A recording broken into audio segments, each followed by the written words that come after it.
The Louisville Fire Department is looking into the cause of an overnight fire that engulfed 2 homes in Old Louisville. Hello everyone, I'm Alex Dieterer. It started around 1:20 this morning on South Floyd Street, just a few blocks from Shelby Park. Due to the size of the fire and the wind, it took 35 firefighters an hour to gain control of it. No injuries were reported. A woman is dead after a crash on 264 last night. Shively police say they responded to the crash around 10:15 on 264 near the Shively exit. Police say when they arrived on scene, they found a car in a ditch with the driver dead on scene. Police are working to determine the cause of the crash.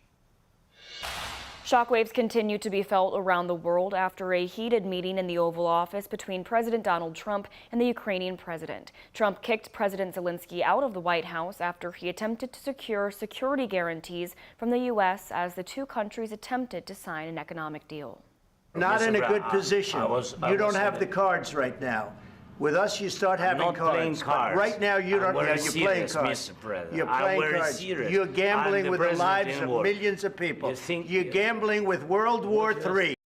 Zelensky was at the White House to sign an agreement that would give the U.S. access to Ukraine's mineral resources. The Ukrainian president expressed hesitation about a broader ceasefire deal that doesn't include security guarantees, pointing to Putin, who has broken past peace deals. Sources say President Trump demanded Zelensky leave the White House and cut his visit short, leaving the previously agreed-upon minerals deal on the table unsigned. I just want to get a deal done, and if the deal happens, good. But you can't embolden somebody that does not have the cards. Today, Zelensky headed to Europe to meet with EU leaders. He signed a new loan agreement with the UK's Prime Minister in London. European and other Western leaders are rallying behind Zelensky and Ukraine. We spoke with Ukrainians living in Louisville about the row in the White House and how they feel following the blow-up. President Trump does not have a plan. And this is what a lot of Ukrainians were hoping for when they were voting for him, those who voted for Republican Party, because we were talking about some plan that will end the war quickly.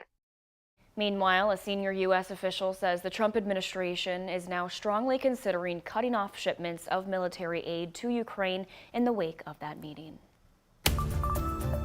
Today, JCPS students spoke out to address community-wide issues at the 5th Annual Park Community Credit Union Justice Fest. WHAS11's Clarice Shaley and photojournalist Aspen Hester heard a variety of their concerns, and Clarice joins us now in studio. And Clarice, what were some of the issues that were top of mind today for those students?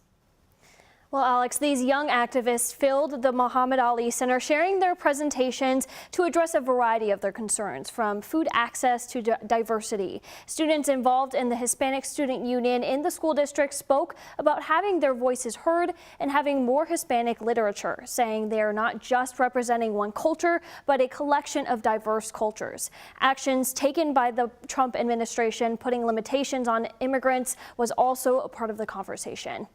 My friend Dana, she's so deported. She was here with me last year. So it's a reminder, and I feel like I'm also a voice for her.